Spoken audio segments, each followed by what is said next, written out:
आइए हम लोग परमेश्वर के वचन के लिए समय प्रार्थना करते हैं।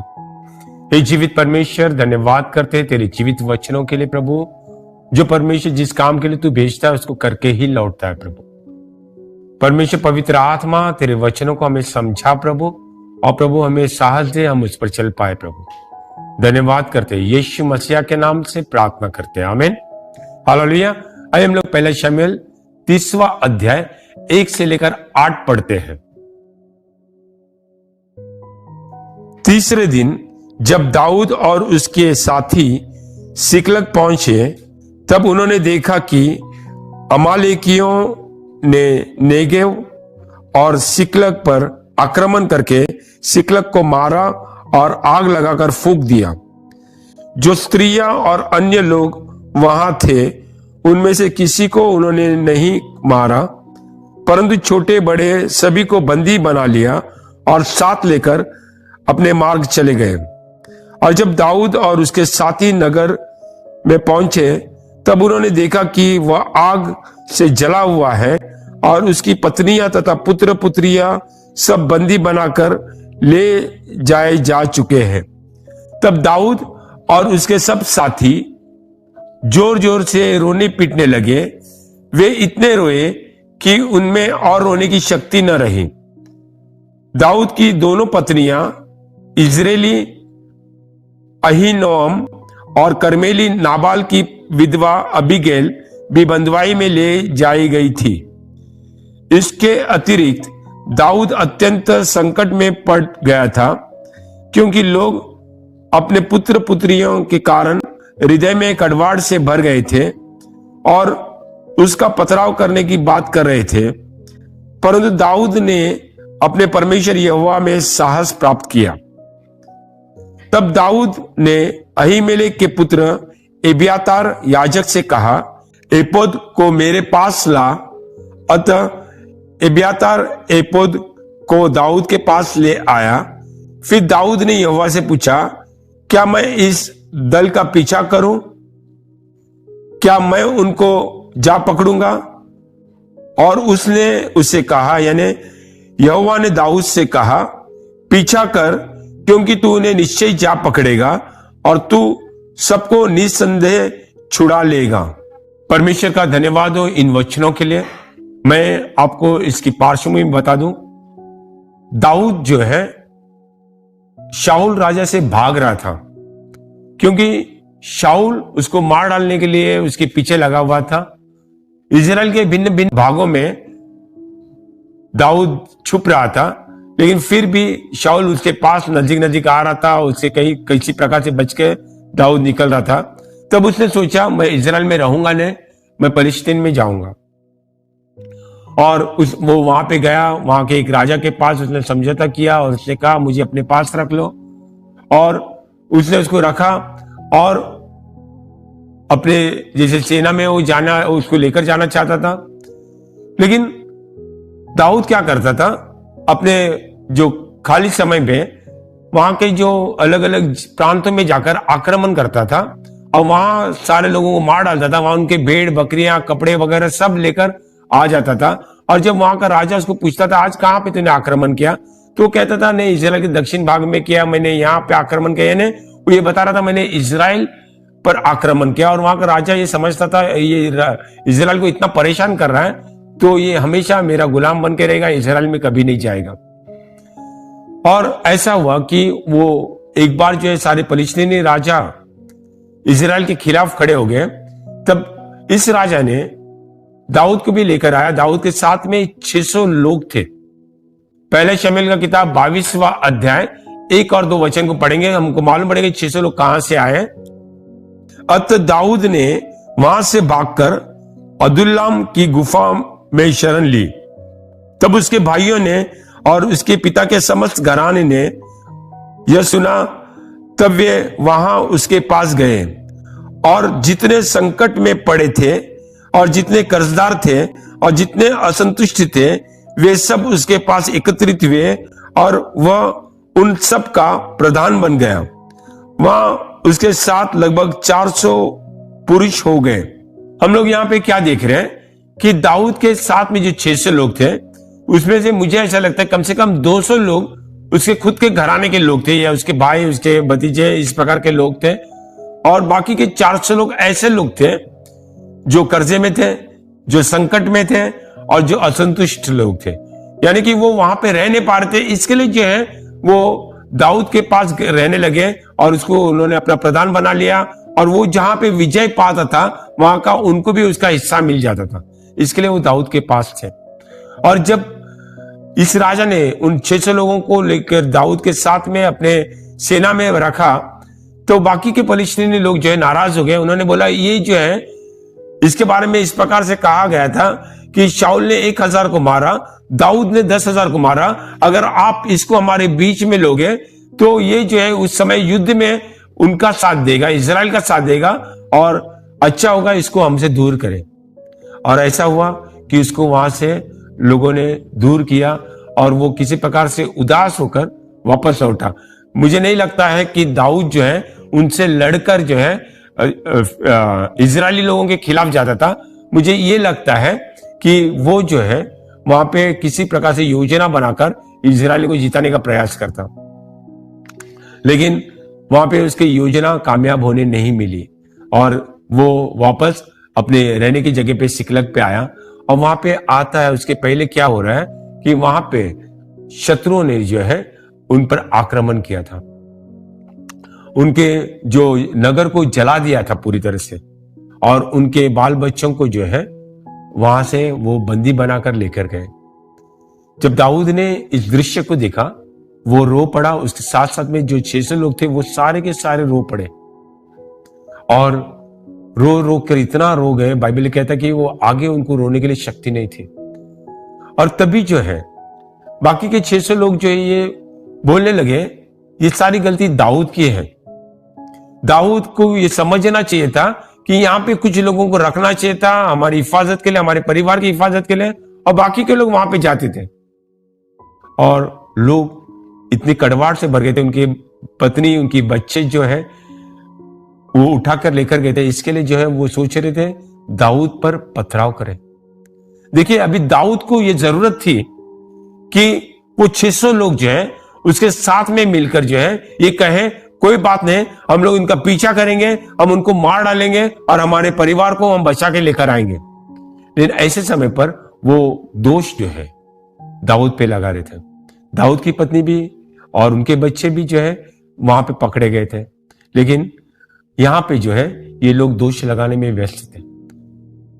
और क्या होता है वहां पे, दाऊद क्या करता है ऐसे समय पे, जब सारी जगह से उसको निराशा मिलती है, तो परमेश्वर का वचन ये कहता है, वो परमेश्वर यहोवा के सम्मुख जाकर उसने साहस पाया।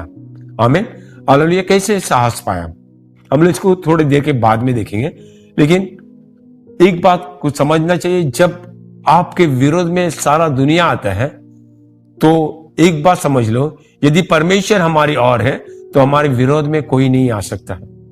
और दाऊद इस बात को जानता था। दाऊद ने परमेश्वर से साहस लिया, जो सबसे अच्छा तरीका है। आप आपके बुरे समय पर किसी व्यक्ति के पास जाओगे तो वो आपको और कमजोर बना देगा, वो आपकी और बुराई करेगा। लेकिन जब आप परमेश्वर के पास जाओगे, परमेश्वर आपको साहस देगा और परमेश्वर जो है आपको आगे बढ़ाएगा। आमीन, हालेलुया। देखिए अभी क्या हुआ, उसके बाद उसने एक एपोद लिया। एपोद एक ऐसे वस्त्र है जो याजक लोग पहनते थे, और ये विशेष करके जो है हम परमेश्वर के करीब जाने के लिए जो पहनने का याजक लोगों का वस्त्र है। और हम लोग यहाँ पे क्या देखते हैं, हम लोग यहाँ से क्या सीख सकते हैं, दाऊद ने परमेश्वर यहोवा से प्रार्थना की और प्रार्थना करके उसने परमेश्वर से पूछा, क्या मेरा जो घराना है, हम लोग सबके जो लोग जो है बंदी बना कर गए, हमारे जो सारी चीज लूट कर लेकर गए, वो क्या मैं उसको वापस उसका पीछा करूं, शत्रु का, उसको लेकर आ जाऊं या नहीं लेकर आ जाऊं। मैंने परमेश्वर की इजाजत के बगैर वो कुछ नहीं करता था। और ऐसा हुआ कि परमेश्वर ने कहा, जा पीछा कर और जो कुछ भी तेरा गया है सब तू लौटा के लेकर आएगा। आमीन, हालेलुया। और दाऊद उसके 600 लोगों के साथ में उनके पीछे गया, लेकिन क्या हुआ, उसमें से 200 लोग थक गए और वो वहीं पे बैठे, बाकी के 400 लोग आगे गए। जाते जाते वहां पे उनको एक मिस्र देशी की व्यक्ति जो है उनको दिखाई दिया, जो पड़ा था, बीमारी में था, और दाऊद के सेना ने जो है उनको अपने पास लेकर आया, उनको पानी पिलाया, उनको खाना खिलाया, उनको और कुछ इस प्रकार की चीजें दे दी जिसकी वजह से उसको ताकत आई। और उसने कहा कि 3 दिन से जो है मुझे यहाँ पे छोड़कर गए और मैं बीमार था, इसके लिए मुझे छोड़कर गए। देखिए, मैं आपको बता दूं, वचन के अनुसार तो है, लेकिन आज जो वचन बता रहा हूं उसके अनुसार मैं कुछ बातें ये नहीं बोल रहा हूं। लेकिन एक बात जो है, हम लोग बहुत बार किसी को कमजोर समझकर उसको हमारी जिंदगी से अलग कर देते हैं। मैं आपको बता दूं, चाहे जितना भी कमजोर व्यक्ति हो, वो आपके काम आ सकता है यदि आप उसको अपने साथ में बनाए रखो। लेकिन अगर आप उसको उठा के फेंक दोगे, ये कुछ काम का नहीं, ये बराबर दिखता नहीं, ये कुछ कर नहीं पाता है, तो उसको कोई और इस्तेमाल करेगा और शायद वो आपके विरोध में खड़ा होगा। और यहीं पे ऐसा ही हुआ, जो अमालेकिया की सेना थी, उन्होंने ये मिस्र देशी को छोड़कर चले गए, ये मर जाएगा करके। लेकिन दाऊद और उसकी सेना ने उसको खिलाया पिलाया और उसको कहा कि हमें उनका पता दे दो। और उन्होंने पता बता दिया। उन्होंने कहा, एक शर्त रखा कि मुझे मत मारो। और ऐसे ही हुआ कि उन लोग गए, उनके पीछा किया और सारे जो अमेरिकी लोगों को उन्होंने मार डाला। केवल 400 लोग जो ऊंट में थे वो भाग गए और इनका सारा चीजें मिल गया, उनका पत्नी, उनके बच्चे और सारी भेड़ बकरियां, सब कुछ मिल गया। लेकिन बाकी जहां से भी उन्होंने आक्रमण करके लूट लेकर आए थे, वो भी दाऊद को मिल गया। हमें जो दाऊद का खोया हुआ था, उससे कहीं ज्यादा परमेश्वर ने उसको लौटा दिया। आमीन, हालेलुया। तो आज हम लोग हमारे जीवन के बारे में देखते हैं, ये वचन हमें क्या सिखाता है। हालेलुया। देखिए, प्रभु यीशु मसीह ने मेरे लिए और आपके लिए बलिदान दिया है। आमीन, हालेलुया। हम कुछ नहीं थे, वहां से परमेश्वर ने हमको चुना है, उसके अनुग्रह से हमको कुछ बनाया है। हालेलुया। परमेश्वर ने मेरे जीवन के लिए और आपके जीवन के लिए बहुत सारी योजना, उद्देश्य रखे हैं और परमेश्वर हमें आगे बढ़ाना चाहता है। लेकिन कभी कभी जो हम उम्मीद नहीं करते, हम जो कल्पना नहीं करते, उतने बुरे दिन आते हैं। आज विशेष करके हम लोग इन बातों को देखते हैं, जब ये मरी आई है या ये कोविड-19 का समस्या आया है, इसकी वजह से बहुत सारे लोगों की नौकरियां गई है। और जरूरी नहीं ऐसे समय पे, इसके पहले भी या इसके बाद भी ऐसे समय लोगों के जीवन में आएंगे कि उनका परिस्थिति बहुत बेकार हो जाएगा। विश्वासी लोग, दाऊद राजा जो अभिषेकित था, उसको परमेश्वर ने राजा बनने का अभिषेक दिया था शमूएल के द्वारा, लेकिन फिर भी आज उसके जीवन में सबसे खराब दिन था। वहां पे वो बहुत बिलक बिलक के रो रहा था और साथ साथ में जो है उसके लोग जो है उस पर पथराव करना चाहते थे। लेकिन परमेश्वर ने उसको जो उसका खोया था उस तो दिलाई दिया, लेकिन उसे कहीं ज्यादा दिलाया। आमीन। लेकिन आज जो है हमारे बारे में और आपके बारे में मैं आपको बता दूं कि बहुत बार हम लोग परेशानी में हैं। इस मरी में बहुत सारे लोगों ने इसके पहले सोचा था कि मुझे एक इतनी अच्छी नौकरी मिल गई, 50,000 की नौकरी मिल गई है प्रति माह, जो मुझे सैलरी है। या कुछ लोगों को ऐसा लग रहा है कि मैंने इतना अच्छा बिजनेस बनाया और ये जो बिजनेस कभी भी खराब नहीं होगा, ये अच्छा बिजनेस है। लेकिन अचानक में जो है ये लॉकडाउन की वजह से बहुत सारे लोगों की नौकरियां छूट गई है। और मैं बता रहा हूं, ऐसे टैलेंटेड लोग हैं जो ये सोच रहे थे मुझे कोई निकाल नहीं सकता, उनका नौकरी गया। कुछ लोग ये सोच रहे थे कि ये मेरा धंधा जो है 2 दिन भी चलेगा तो भी मेरा पूरा महीने का इनकम होगा, उनका भी जो है धंधा बंद हुआ। लेकिन इसके साथ साथ में क्या हुआ, इन्होंने इस नौकरी के भरोसे पे, इस व्यवसाय के भरोसे पे इन्होंने बहुत सारा लोन लिया था अपने घर के लिए, अपने गाड़ी के लिए, अपने जो घर के जो चीजों के लिए, चाहे फ्रिज हो, चाहे एसी हो, चाहे ऐसे बहुत सारे लोन ले लिए थे और इनको ईएमआई भरना है। और अचानक में जो है लॉकडाउन आ गया, नौकरी चले गए। अब वो सोच रहे हैं मेरा घर बर्बाद हुआ है और क्या करें हम। और बाकी के लोग जो इनके घर के लोग ही ये सोच रहे हैं ये तुम्हारी गलती है, तुमने क्यों इतना लोन लिया। पहले तो सब उसमें आनंद उठा रहे थे। देखो, दाऊद के साथ जितने लोग थे उनमें से ज्यादातर लोग जो है संकट में थे, कर्जे में थे और बहुत जो ऐसे असंतुष्ट लोग थे और वो अपने फायदे के लिए दाऊद के पास आए थे। जब तक अच्छा हो रहा था उनके जीवन में, वो दाऊद की तारीफ करते रहेंगे।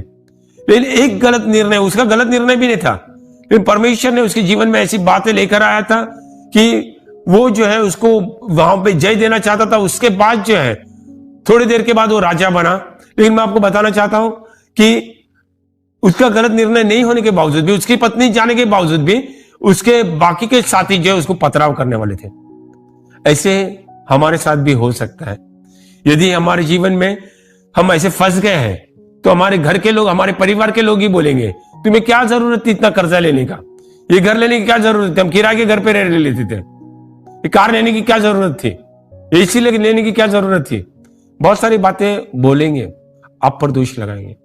और मैं बता रहा हूं कि अगर आप कोई व्यवसाय कर रहे हैं या कोई ऐसे जगह पे उलझे हैं जहां पे आपको कुछ फायदा हो रहा है और आपको परमेश्वर इस्तेमाल कर रहा है, ऐसा लग रहा है आपके जीवन में परमेश्वर का अनुग्रह है, तो बहुत सारे लोग ऐसे आएंगे जो मुसीबत में है, जो कर्जे में है, जो असंतुष्टि में है, और वो आपके साथ में जुड़ जाएंगे। इसके लिए जुड़ जाएंगे क्योंकि वो सोचते हैं कि आपके साथ जुड़कर उनके जीवन में भलाई आएगी। हालेलुया। देखिए, आप जो है प्रभु यीशु मसीह के साथ जुड़े हुए हैं और इसके लिए आपके जीवन में भलाई आएंगी आएंगी।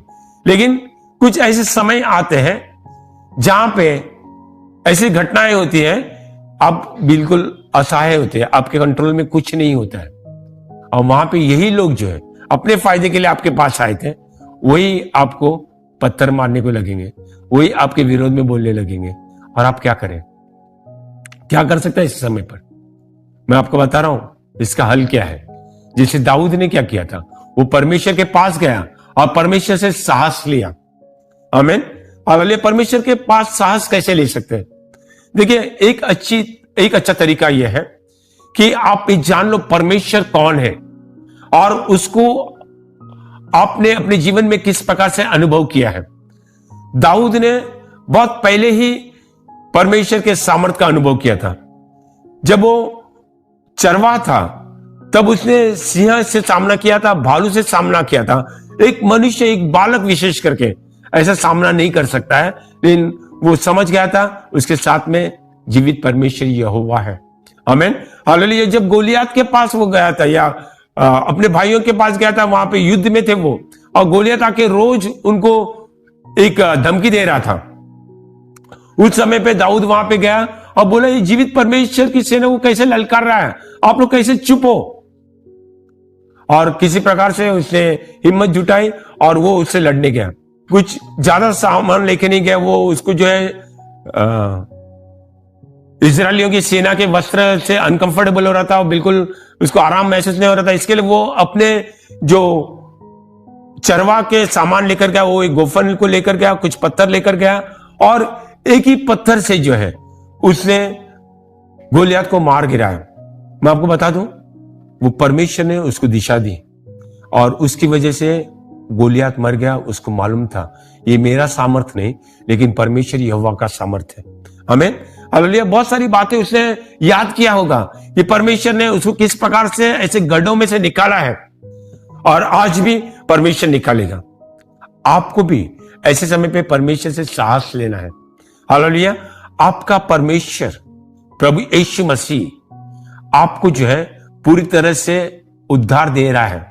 हालेलुया। आप इस सफर में हो और आपकी मंजिल जो है बहुत अच्छी है। हालेलुया। आपको ये बात समझना चाहिए, परमेश्वर का वायदा है प्रभु यीशु मसीह के द्वारा जो है परमेश्वर ये कहता है, जो मुझे सामर्थ प्रदान करता है उसके द्वारा मैं सब कुछ कर सकता हूं। आमीन। हालेलुया। परमेश्वर का वचन जो है आपके लिए, मेरे लिए है, मैं कभी तुम्हें छोड़ूंगा नहीं, कभी तुम्हें त्यागूंगा नहीं। हालेलुया। परमेश्वर का वचन जो है आपको और मुझे ये कहता है कि मैं कभी तुम्हें लज्जित होने नहीं दूंगा। हालेलुया। देखिए, हर एक बार जो है अगर आप जितने भी जगह जाएंगे और परमेश्वर के वचन को आप पाएंगे, परमेश्वर का वचन आपको उत्साहित करता रहेगा। आमीन। आपको अपने जीवन में परमेश्वर के वचन को इसलिए बना के रखना है, इसलिए छुपा के रखना है, जैसे जैसे मुसीबत के समय पे परमेश्वर के वचन के द्वारा आपके जीवन में आप साहस पा सको। आमीन। और साथ ही साथ में आपके जीवन में परमेश्वर ने क्या किया है, इस बात को भी समझना जरूरी है। आमीन। हम सब जो है बहुत कमजोर परिस्थिति से परमेश्वर के पास आए हैं और परमेश्वर ने हमारे जीवन में जो है बहुत अद्भुत काम किए हैं। हालेलुया। देखिए, यहां तक पहुंचने के पहले जो है परमेश्वर हमारे जीवन में बहुत कुछ कर चुका है। हालेलुया। परमेश्वर का वचन इस प्रकार से कहता है, हे मेरे प्राण, यहोवा के किसी भी उपकार को न भूल। उस उपकार को भूलना नहीं है। बहुत सारे लोग जो भूल जाते हैं और इसके लिए वो कुछ आगे नहीं कर पाते। वो उसको जो है ऐसे कठिनाई के समय पर उनको समझ में नहीं आता मैं क्या करूं। वो परमेश्वर के पास साहस नहीं पा सकते। यदि आपको मालूम है कि परमेश्वर आपके साथ में काम कर रहा है, हालेलुया, वो कभी आपको अकेला नहीं छोड़ेगा। उसका वायदा है, वो नहीं छोड़ता है। परमेश्वर कोई मनुष्य नहीं कि झूठ बोले। हालेलुया, वो आपको कभी अकेला नहीं छोड़ेगा। तो आपको ये समझना बहुत जरूरी है कि मैंने परमेश्वर के साथ में बने रहना है। हालेलुया। आपकी जो गवाहियां हैं, मतलब अद्भुत गवाहियां को याद करते रहो, उसको किताब में लिखते रहो। अगर आप पढ़ेंगे भी नहीं तो आपको याद रहेगा कि मैंने ये बातें लिखा है, ये मैंने बातें लिखा है। और ऐसे कठिन समय पे परमेश्वर का वचन आपको साहस देगा। आमीन। हालेलुया। क्या आप ऐसा साहस पाना चाहते हो? हालेलुया। जब आप परमेश्वर के पास से साहस पाओगे, आपको किसी मनुष्य के उस प्रोत्साहन की जरूरत नहीं पड़ेगी। आपको ये जरूरत नहीं पड़ेगी कि आपके पास कोई आए और बोले कि तू कर सकता है। आमीन। ये हमेशा मदद करते हैं हमको। कोई लोग आके हमसे कहेंगे कि तू कर सकता है, परमेश्वर तेरे साथ में। लेकिन अगर कोई ऐसा नहीं भी रहेगा तो भी हम परमेश्वर से साहस पा सकते हैं। हमने किसी पास्टर के लिए नहीं रुकना है। पास्टर आते तक बहुत देर हो जाएगी, आपकी सिचुएशन बहुत खराब हो जाएगी। आमीन। आप ये मत सोचना कोई भाई, विश्वासी भाई जो आकर मुझे उत्साहित करेगा और मुझे प्रोत्साहन करेगा, मुझे साहस देगा तो मैं आगे बढ़ूंगा। आमीन। परमेश्वर अति शीघ्र मिलने वाला सहायक है। आमीन। वो जो है सहायता भेजेगा तो आपके जीवन में आप जय पाओगे। आमीन। हालेलुया। दाऊद क्या करता है? परमेश्वर से साहस पाने के बाद वो प्रार्थना करता है। देखिए, आपको आपके पहले नौकरी से निकाला गया है या आपका बिजनेस ठप हो गया है और आप क्या चाहते हो? आप तो यही चाहोगे कि वापस वही नौकरी मिले, वही बिजनेस में मैं कामयाब हो जाऊं। लेकिन परमेश्वर के पास से हमको सम्मति मिलना बहुत जरूरी है। परमेश्वर से जब आप प्रार्थना करोगे तो परमेश्वर जो है आपसे बातें करेगा। आमीन। हालेलुया। वचन के द्वारा बातें करेगा।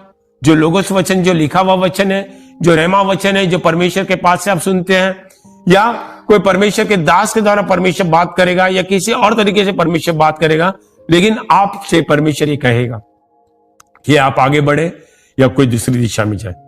आमीन।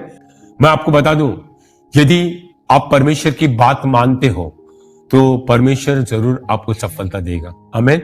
जो आपका शैतान ने चुराया है परमेश्वर आपको लौटाएगा और उससे कहीं ज्यादा लौटाएगा। इस समय आपको निराश होने की जरूरत नहीं। हो सकता है जैसे दाऊद निराश हुआ होगा जब उसको वहां के राजा ने, जो फलिस्तीन राजा ने जो उसको वापस भेजा। उसको बहुत सारी योजना उसके मन में थी, लेकिन परमेश्वर की योजना वो सेट करते। देखिए, अगर वो राजा उसको भेजता नहीं था वापस तो उसके परिवार का क्या होता था? जरा सोच लीजिए।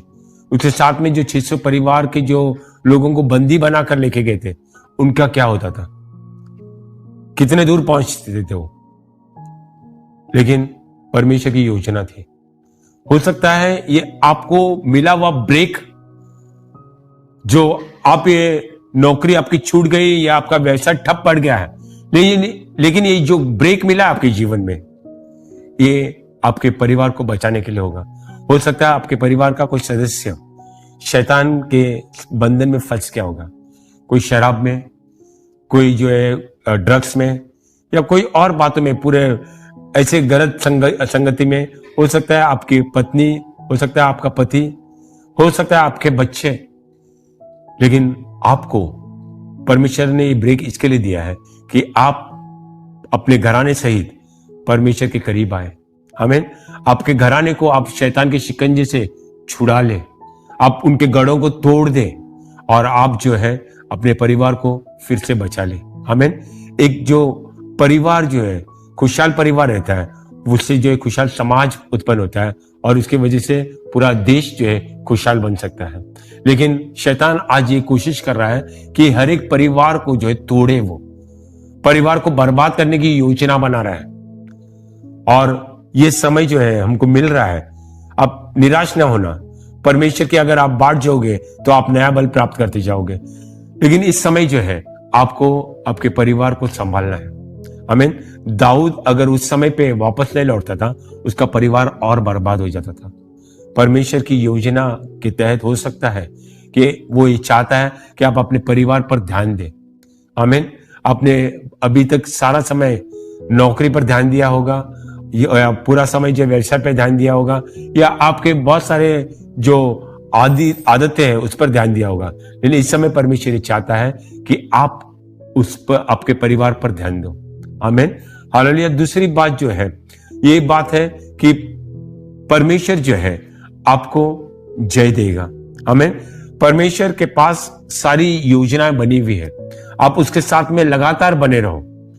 जैसे दाऊद को कहा था तू पीछा कर, हो सकता है हमें कहे पीछा कर वहां पे या कोई और दिशा ले ले, लेकिन जहां पे भी हम जाएंगे अब परमेश्वर की सुन करेंगे, परमेश्वर की उपस्थिति में रहेंगे, हम लोग जय पाएंगे। आमीन। ये निराशा हमारे जीवन में नहीं रहेगी। बहुत सारे लोग जो आज रो रो के परेशान है, लेकिन रोने से कुछ नहीं हासिल होता है। आपको परमेश्वर के पास जाना है और आपको परमेश्वर से साहस को पाना है, आपने परमेश्वर से दिशा को पाना है और उसके अनुसार आपको आगे बढ़ना है। आमीन। बहुत सारे लोग जो है परमेश्वर के पास जाते ही नहीं है, वो अपनी योजना में रहते हैं। बहुत सारे लोग जो है आज जो है लॉकडाउन के समय पे मल्टी लेवल मार्केटिंग में लगे हुए हैं। लोगों को प्रभु यीशु मसीह में साथ देने के बजाय ये ऐसे बातों में साथ दे रहे हैं। मैं आपको बता रहा हूं, ये जो है फायदा नहीं देगा। जब तक आपके साथ में परमेश्वर नहीं रहेगा, आप जब तक परमेश्वर की महिमा नहीं करोगे, तो क्या होगा, आप फंसते जाओगे, फंसते जाओगे, फंसते जाओगे। आमीन। अब के लिए जितने भी द्वार खुलते हैं, जो परमेश्वर नहीं खोलेगा वो हमेशा जो है आपको बर्बादी की ओर लेकर जाएगा। लेकिन यदि परमेश्वर आपके लिए द्वार खोलेगा तो उसको कोई बंद नहीं कर पाएगा। आमीन। आपके जीवन में परमेश्वर आशीष देना चाहता है। आमीन। हालेलुया। आप टूट चुके हो, लेकिन परमेश्वर को ऐसे लोग पसंद है जिनका मन जो है टूटा हुआ है, पीसा हुआ है, और ऐसे लोगों के बलिदान को परमेश्वर स्वीकार करता है। मैं आपको बता दूं, अपने बुद्धि का सहारा मत लो, आओ परमेश्वर के पास। परमेश्वर आपके जीवन को बदलना चाहता है। आमीन। परमेश्वर आपको आशीष देना चाहता है। क्या आप तैयार हो? हालेलुया। देखिए, बहुत सारे बार जो है हमने हमारे बुद्धि का सहारा लिया है, इसके पहले भी और इसके बाद भी लेंगे। लेकिन मैं आपको बता दूं, अगर मैं परमेश्वर को अपने सुख का मूल जानता हूं, अगर मेरा सारी बातों पर जो है मैं परमेश्वर पर ध्यान लगाता हूं, वो मेरे मनोरथों को पूरा करेगा। आमीन। वो आपके मनोरथों को पूरा करेगा। आमीन। हालेलुया। परमेश्वर आपको आशीष दे।